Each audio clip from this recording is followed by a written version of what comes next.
Hey, drone on dude. So, we've taken a drive out today, me and my little wingman there, my little Lola, say hello. We've come up through the Dales and ended up in the Pennines, just past Alston. So we've come to have a little walk around. Quite a unique place. It's been here for quite some time and hides a lot of secrets. So we're going to wait for this little bit of rain to pass, which should be soon, and we'll have a little wander up and see what's there. Catch you in a bit. Okay, so we're just going to start our gentle walk up. It's not a long walk. We're just heading up to the brow of that hill to see what we can find. All will be revealed when we're up there. See you shortly.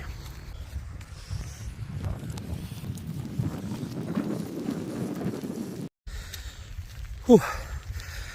Short hill, but gets the lungs going. So here we go then. There's our clue. We are in fact here at Epiacum Roman fort. It's believed to be, I think, the highest elevation Roman fort certainly in Great Britain, possibly in Europe, and it's dated to about the same time as Hadrians Wall. It's believed that the Romans created the fort to control the lead-rich mineral veins that run through the Pennines. So there you go, let's get up there, let's have a little look around. Okay, so we're actually here, believe it or not, just ahead of us, the ridge there that runs along, that's the outer ramparts of the fort itself. And it's an interesting fort. Kind of wish I had my drone, but that's another story. This fort kind of broke the tradition of a rectangular fort, and from the air it is actually it's a lozenge shape, so more like a diamond. It's not known why really, but that's quite unique for the Romans to build a fort that shape. Just turn around here, and that's where we've come from, just down there, and that is the South Tyne Valley.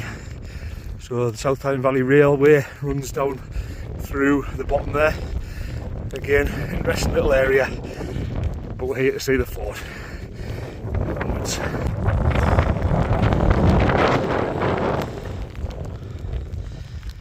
And here comes the rain. So it's quite a cool little place, especially for kids. There's lots of these little information points where a little booklet which will tell you something about the area you are in. Yeah, so not what's on the other side. A fort with a view.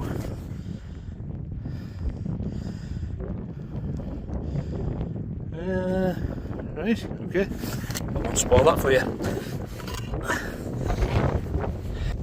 So we're actually walking along the outer edge of the fort.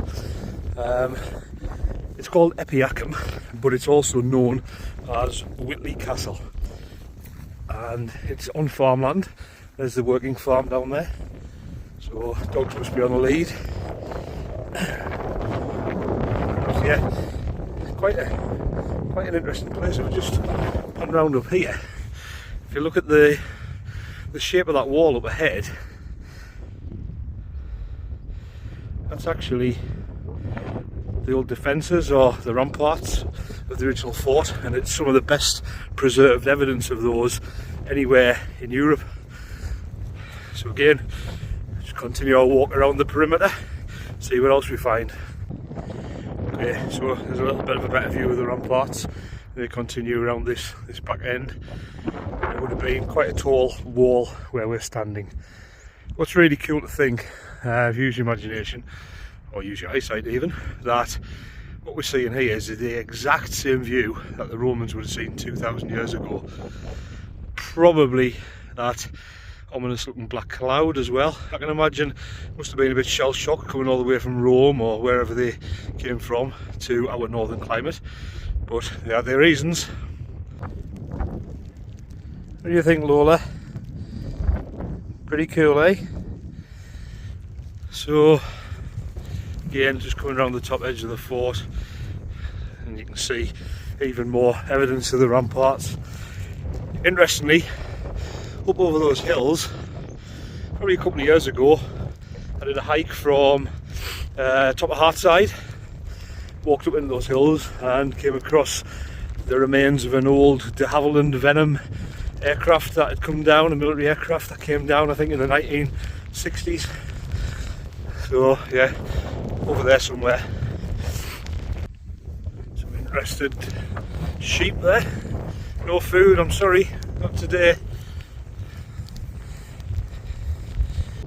So we're just below what is the southwest tower, and the area over the back I think was possibly a parade ground for the troops. But I want to just draw your attention to something. So might look like nothing more than just a molehill, but in actual fact it's an excavation. It's a legal excavation, because nobody can excavate this site except from the local population of moles.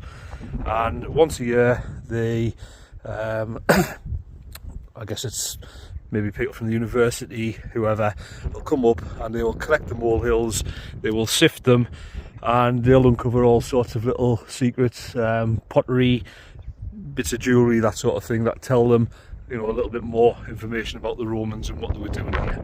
So yeah, interesting to see. Little moles, see? Who'd have guessed? That cloud.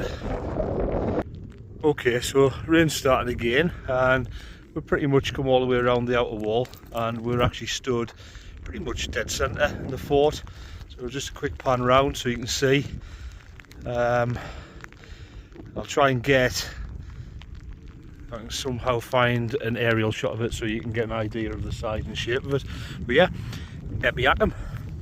So we're going to head down. At the very bottom of here we've got the Nook farm shop, the coffee shop, which is absolutely fantastic little oasis, quite popular with car meets, bike rides. It's kind of the new alternative to Hartside, I think, but they do fantastic coffee and scones, so that's where we're heading. See you in a bit.